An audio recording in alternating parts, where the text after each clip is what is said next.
Subscribe कीजिए सर्व साझा दरबार के ऑफिशियल यूट्यूब चैनल को। मालिक जी के सत्संग की वीडियो सबसे पहले अपने मोबाइल आईपैड पर देखने के लिए सब्सक्राइब बटन दबाते समय बेल आइकन प्रेस करें और साथ में ऑल नोटिफिकेशन को भी ऑन करें। जय माता दी। इसी तरह संत भीखा जी भी अपनी बाणी च बड़ा प्यारा दसदे है।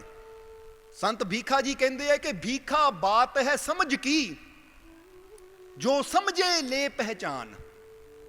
की कहते हैं भीखा जी कि भीखा बात है समझ की, जो समझे ले पहचान। सतसंगत में बस रहा वो साहिब रहमान। जरा देखो संत भीखा जी ने किन्नी खोल के और पूरी स्पष्टता दे नाल सत्संग की अहमियत दसी है। क्योंकि किसी ने भीखा जी नूं पुछिया सी कि उस रहमान नूं पाना होवे, उस रहमान नाल जुड़ना होवे, रहमान यानी परमात्मा ओ प्रभु, तो ए भीखा जी वो केड़ी जगह है, वो केड़ा स्थान है जिथे जाके असीं उस रहमान दे नाल, उस परमात्मा प्रभु नाल जुड़ सकते हैं, वो केड़ा स्थान है। तो उस वेले भीखा जी ने अपनी वाणी दे जरिए उस प्रेमी नूं जवाब दिता कि भीखा बात है समझ की। कहंदे गल सारी समझदी है। समझदी दा मतलब की है, जरा इनू भी समझ लईए। क्योंकि एक इंसान सत्संग दे विच आंदा है तो हुण जिद्दां दी भावना लैके, जिद्दां दी समझ लैके उस सत्संग विच आंदा, उहनूं वैसा फल मिल जाता है। ये समझ लेना सारिਆਂ ने। कई बार इंसान ये सोच के आंदा है कि मैं सिर्फ देखण जाना है, उत्थे की हुंदा है।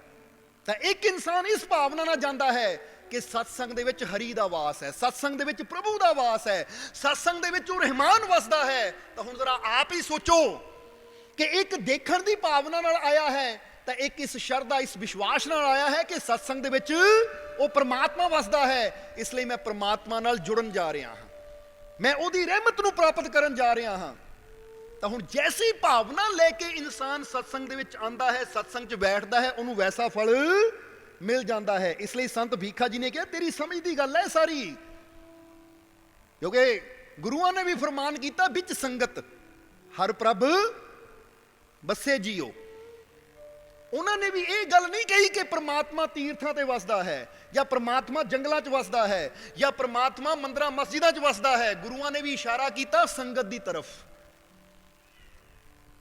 संगत जिथे परमात्मा का जिक्र होंदा है, जिथे परमात्मा की सिफत हुंदी है, जिथे साडियां सुरतियां नूं प्रभु दे नाल जुड़िया जांदा है, वो कहंदे उत्थे जाके तलाश कर। जे परमात्मा नूं पाना है तो सत्संग विच जाना ही पैना है। इसलिए तो क्या बिन भागा सतसंगत ना लभे। बड़े भागा दे नाल ही सत्संग मिलता है। इसलिए भीखा जी ने यह गल खोल के दस दी कि ऐ प्यारिया, ओ साहिब, ओ रहमान, ओ परमात्मा सतसंग दे विच वसदा है। पर यह तेरी समझ है कि जैसी समझ तू लेके जाएगा तेनू वैसा फल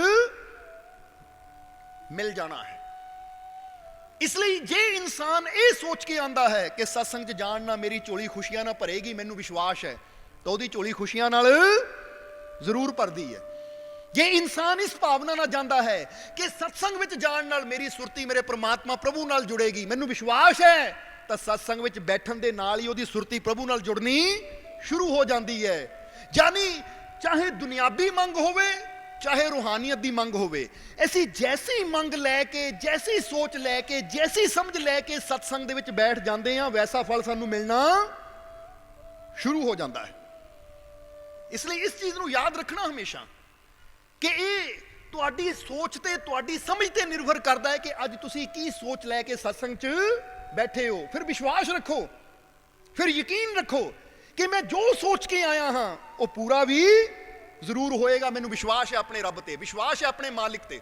क्योंकि कहा जाता है कि वह रहमतां दा भंडार है। कहा जाता है कि नहीं, उहदे घर च कोई कमी नहीं है। जवाब देना कहा जाता है कि नहीं कि परमात्मा दे प्रभु दे घर च कोई कमी नहीं है, वह रहमतां दा भंडार है। तो हुण जे रहमतां दे भंडार दे कोल बह गए असीं, क्योंकि सत्संग विच बैठना ही वो रहमतां दे भंडार कोल बैठना है, सत्संग दे विच बैठना ही वो प्रभु दे कोल बैठना है। तो जे मैनू विश्वास है कि मैं अपने प्रभु दे कोल बैठा हाँ और वो रहमतां दा भंडार है, ओहदी रहमत मेते भी जरूर होएगी, मैनू विश्वास है, तो उत्ते रहमत भी जरूर हो जाती है। ਇਸ ਲਈ ਤੁਸੀਂ ਕੀ ਸੋਚ ਲੈ ਕੇ ਬੈਠੇ ਹੋ, ਬਸ ਇਹਦਾ ਥੋੜਾ ਧਿਆਨ ਰੱਖਣਾ, ਕਿਉਂਕਿ ਜੈਸੀ ਤੁਹਾਡੀ ਸੋਚ ਹੁੰਦੀ ਹੈ ਉਹਦੇ ਘਰ ਚੋਂ ਵੈਸਾ ਫਲ ਮਿਲਣਾ ਸ਼ੁਰੂ ਹੋ ਜਾਂਦਾ। ਇਸ ਲਈ ਭੀਖਾ ਜੀ ਕਹਿੰਦੇ ਭੀਖਾ ਬਾਤ ਹੈ ਸਮਝ ਕੀ, ਜੋ ਸਮਝੇ ਲੈ ਪਹਿਚਾਨ। ਜਿੱਦਾਂ ਜਿਹਨੂੰ ਹੀਰੇ ਦੀ ਸਮਝ ਹੁੰਦੀ ਹੈ, ਐਸੀ ਇੱਕ ਕਹਾਣੀ ਦੱਸੀ ਦੀ ਹੈ, ਇੱਥੇ ਸਮਝ ਦੀ ਗੱਲ ਆਈ ਹੈ ਤਾਂ ਕਹਾਣੀ ਥੋੜਾ ਜਿਹਾ ਦੱਸਾਂਗੇ, ਗੱਲ ਕਲੀਅਰ ਹੋ ਜਾਏਗੀ। ਕਿ ਇੱਕ ਵਾਰ ਇੱਕ ਘੁਮਾਰ ਜੰਗਲ ਦੇ ਵਿੱਚ ਮਿੱਟੀ ਲੈਣ ਵਾਸਤੇ ਗਿਆ। ਜਦੋਂ ਮਿੱਟੀ ਦੀ ਖੁਦਾਈ ਕਰ ਰਿਹਾ ਸੀ, ਆਪਣੇ ਬੋਰੇ 'ਚ ਮਿੱਟੀ ਭਰ ਰਿਹਾ ਸੀ ਗਧੇ ਤੇ ਰੱਖਣ ਵਾਸਤੇ ਬੋਰਾ, ਤਾਂ ਮਿੱਟੀ ਖੋਦਦਿਆਂ ਕੀ ਦੇਖਿਆ ਉਹਨਾਂ, ਖੁਦਾਈ ਕਰਦਿਆਂ ਇੱਕ ਪੱਥਰ ਉਹਨੂੰ ਨਜ਼ਰ ਆਇਆ ਜਿਹੜਾ ਬੜਾ ਚਮਕ ਰਿਹਾ ਹੈ। ਪੱਥਰ ਬੜਾ ਚਮਕ ਰਿਹਾ ਹੈ। ਘੁਮਾਰ ਨੇ ਪੱਥਰ ਉਠਾਇਆ, ਦੇਖਿਆ ਬੜਾ ਮੁਲਾਇਮ ਪੱਥਰ ਹੈ, ਬੜਾ ਚਮਕ ਰਿਹਾ ਹੈ। ਹੁਣ ਉਹਨਾਂ ਪੱਥਰ ਨੂੰ ਸਾਫ਼ ਕੀਤਾ, ਸੋਹਣਾ ਲੱਗਾ, ਇਸ ਲਈ ਉਹਨਾਂ ਆਪਣੀ ਜੇਬ 'ਚ ਪਾ ਲਿਆ। ਮਿੱਟੀ ਭਰੀ ਗਧੇ ਤੇ ਰੱਖੀ, ਗਧੇ ਨੂੰ ਲੈ ਕੇ ਘਰ ਆ ਗਿਆ। ਘਰ ਆ ਕੇ ਉਹ ਪੱਥਰ ਨੂੰ ਕੱਢਿਆ ਜੇਬ 'ਚੋਂ, ਔਰ ਉਹਨੇ ਕੀ ਕੀਤਾ, ਉਹ ਪੱਥਰ ਨੂੰ ਇੱਕ ਡੋਰ ਦੇ ਨਾਲ ਕਿਸੇ ਤਰ੍ਹਾਂ ਬੰਨਿਆ ਔਰ ਗਧੇ ਦੇ ਗਲ 'ਚ ਪਾ ਦਿੱਤਾ ਕਿ ਇੱਕੋ ਹੀ ਤਾਂ ਮੇਰਾ ਗਧਾ ਹੈ, ਇੰਨਾ ਕੀਮਤੀ ਮੇਰਾ ਗਧਾ, ਕਿਉਂਕਿ ਗਧੇ ਦੀ ਕੀਮਤ ਉਸ ਇਨਸਾਨ ਵਾਸਤੇ ਜ਼ਿਆਦਾ ਹੈ। ਜਰਾ ਸਮਝਣਾ ਸਾਰਿਆਂ ਨੇ।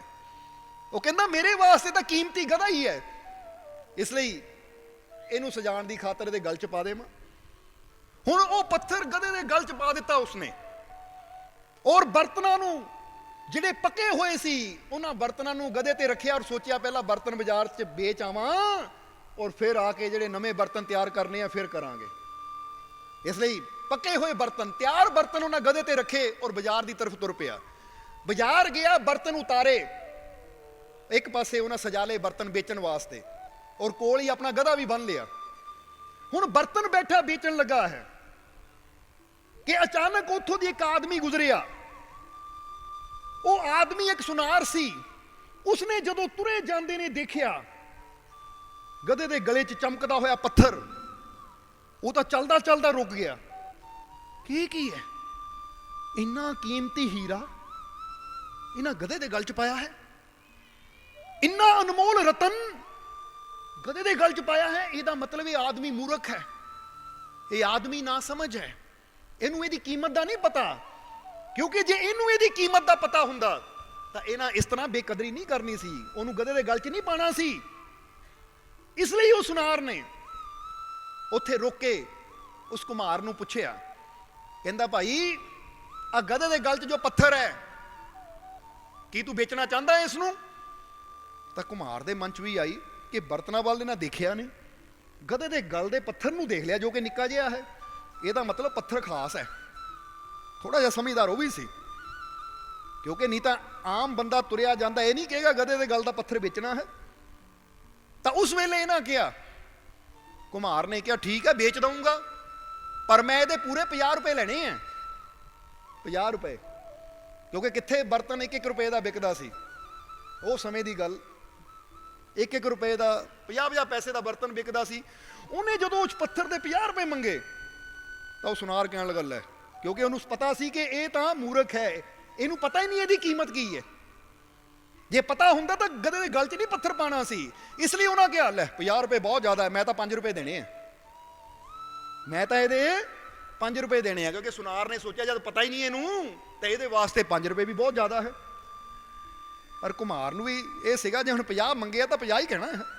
ਕਹਿੰਦਾ ਨਹੀਂ 50 ਹੀ ਲੈਣੇ ਹੈ। ਸੁਨਾਰ ਕਹਿੰਦਾ ਜ਼ਿਆਦਾ ਤੋਂ ਜ਼ਿਆਦਾ 10 ਦਊਂਗਾ, ਇਹ ਤੋਂ ਜ਼ਿਆਦਾ ਨਹੀਂ ਮੈਂ ਦੇ ਸਕਦਾ।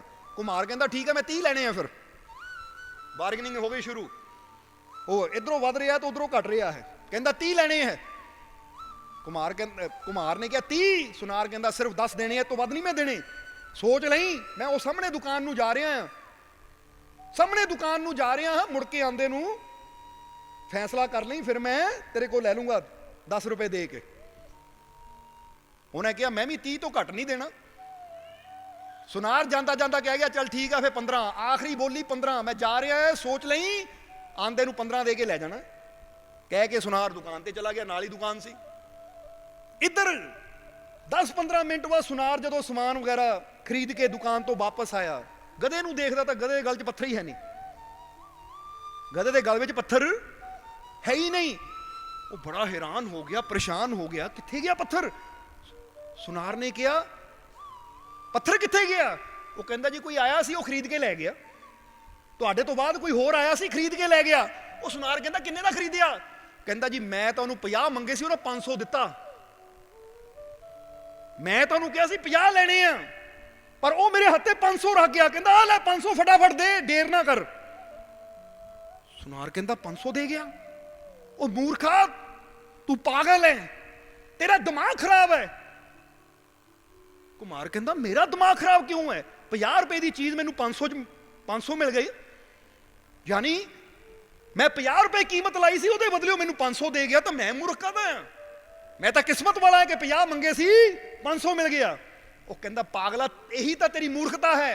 ਓਏ ਤੈਨੂੰ ਨਹੀਂ ਪਤਾ, ਜਿਹਨੂੰ ਤੂੰ 500 ਚ ਵੇਚ ਦਿੱਤਾ ਉਹ ਲੱਖਾਂ ਦਾ ਹੀਰਾ ਸੀ, ਉਹਦੇ ਕਈ ਲੱਖ ਰੁਪਏ ਤੈਨੂੰ ਮਿਲਣੇ ਸੀ, ਪਰ ਤੂੰ ਮੂਰਖ 500 ਰੁਪਏ ਵਿੱਚ ਲੱਖਾਂ ਦਾ ਹੀਰਾ ਦੇ ਦਿੱਤਾ। ਕਿੰਨਾ ਮੂਰਖ ਹੈ ਤੂੰ? ਤਾਂ ਕੁਮਾਰ ਨੇ ਉਹਨੂੰ ਪੈਰਾਂ ਤੋਂ ਲੈ ਕੇ ਸਿਰ ਤੱਕ ਦੇਖਿਆ। ਉਹ ਕਹਿੰਦਾ ਮੈਂ ਤਾਂ ਮੂਰਖ ਹਾਂ, ਪਰ ਤੁਸੀਂ ਮਹਾ ਮੂਰਖ ਹੋ, ਮਹਾ ਬੁੱਧੂ ਹੋ। ਤਾਂ ਉਸਲੇ ਸੁਨਾਰ ਕਹਿੰਦਾ ਮੈਨੂੰ ਕਿਉਂ ਮਹਾ ਮੂਰਖ ਕਹਿ ਰਿਹਾ ਹਾਂ, ਮੈਨੂੰ ਕਿਉਂ ਬੁੱਧੂ ਕਹਿ ਰਿਹਾ ਹਾਂ? ਉਹ ਕਹਿੰਦਾ ਮਹਾਰਾਜ ਮੈਂ ਤਾਂ ਅਣਜਾਣ ਸੀ, ਮੈਨੂੰ ਤਾਂ ਪਤਾ ਨਹੀਂ ਸੀ ਉਹਦੀ ਕੀਮਤ ਕੀ ਹੈ। ਮੈਂ ਅਣਜਾਣ ਸੀ, ਮੈਨੂੰ ਪਤਾ ਨਹੀਂ ਸੀ ਉਹ ਲੱਖਾਂ ਦਾ ਹੀਰਾ ਹੈ, ਮੈਂ ਫਿਰ ਵੀ ਉਹਦੀ ਕੀਮਤ 50 ਰੁਪਏ ਲਾਈ। ਪਰ ਤੁਸੀਂ ਤਾਂ ਮਹਾ ਮੂਰਖ ਹੋ, ਤੁਹਾਨੂੰ ਪਤਾ ਸੀ ਲੱਖਾਂ ਦਾ ਹੈ। ਜੇ ਤੁਸੀਂ ਸਮਝਦਾਰ ਹੁੰਦੇ ਤਾਂ ਤੁਸੀਂ 5 ਕੀਮਤ ਨਾ ਲਾਉਂਦੇ, 50 ਦੇ ਕੇ ਉਸੇ ਵੇਲੇ ਲੈ ਜਾਂਦੇ। ਪਰ ਮੇਰੇ ਨਾਲੋਂ ਜ਼ਿਆਦਾ ਮੂਰਖ ਤਾਂ ਤੁਸੀਂ ਹੋ, ਤੁਹਾਨੂੰ ਕੀਮਤ ਦਾ ਪਤਾ ਹੁੰਦੇ ਹੋਏ ਵੀ ਤੁਸੀਂ 5 ਤੋਂ 10, 10 ਤੋਂ 15 ਆ ਗਏ। ਪਰ ਜਿਹੜਾ ਸਮਝਦਾਰ ਸੀ ਉਹਨੂੰ 50 ਕਿਹਾ ਤਾਂ 500 ਦੇ ਕੇ ਫਟਾਫਟ ਲੈ ਗਿਆ, ਉਹਨੇ ਮੌਕਾ ਗਵਾਇਆ ਨਹੀਂ। ਉਹ ਕਹਿੰਦਾ 50 ਮੰਗੇ, ਆ ਲੈ 500, ਕਿਉਂਕਿ ਉਹਨੂੰ ਪਤਾ ਸੀ ਜੇ ਲੱਖਾਂ ਦੀ ਚੀਜ਼ 500 ਚ ਮਿਲਦੀ ਹੈ ਤਾਂ ਵੀ ਸਸਤੀ ਹੈ। ਪਰ ਤੁਸੀਂ ਤਾਂ ਮਹਾ ਮੂਰਖ ਹੋ, ਤੁਹਾਨੂੰ ਤਾਂ ਉਹਦੀ ਕੀਮਤ ਦਾ ਵੀ ਪਤਾ ਸੀ ਕਿ ਲੱਖਾਂ ਦੀ ਹੈ, ਪਰ ਫਿਰ ਵੀ ਤੁਸੀਂ 5-5 ਰੁਪਏ ਪਿੱਛੇ ਉਹ ਲੱਖਾਂ ਦੀ ਚੀਜ਼ ਗਵਾ ਦਿੱਤੀ। ਤੁਸੀਂ ਤਾਂ ਮਹਾ ਮੂਰਖ ਹੋ। ਉਸਲੇ ਉਸ ਸੁਨਾਰ ਨੂੰ ਆਪਣੀ ਗਲਤੀ ਦਾ ਅਹਿਸਾਸ ਹੋਇਆ। ਹੁਣ ਜ਼ਰਾ ਸਮਝਣਾ, ਇਹ ਉਹੀ ਗੱਲ ਹੈ ਭੀਖਾ ਜੀ ਦੀ ਕਿ ਭੀਖਾ ਬਾਤ ਹੈ ਸਮਝ ਕੀ, ਜੋ ਸਮਝੇ ਲੈ ਪਹਿਚਾਨ। ਉਹ ਕਹਿੰਦੇ ਗੱਲ ਆਪਣੀ ਸਮਝ ਦੀ ਹੈ। ਜਿਹੜਾ ਸਮਝ ਲੈਂਦਾ ਹੈ ਕਿ ਕਿਹੜੀ ਚੀਜ਼ ਦੀ ਕੀਮਤ ਕਿੰਨੀ ਹੈ, ਉਹ ਫਿਰ ਆਪਣੇ ਜੀਵਨ ਨੂੰ, ਆਪਣੇ ਜਨਮ ਨੂੰ ਸਫਲ ਬਣਾ ਲੈਂਦਾ ਹੈ।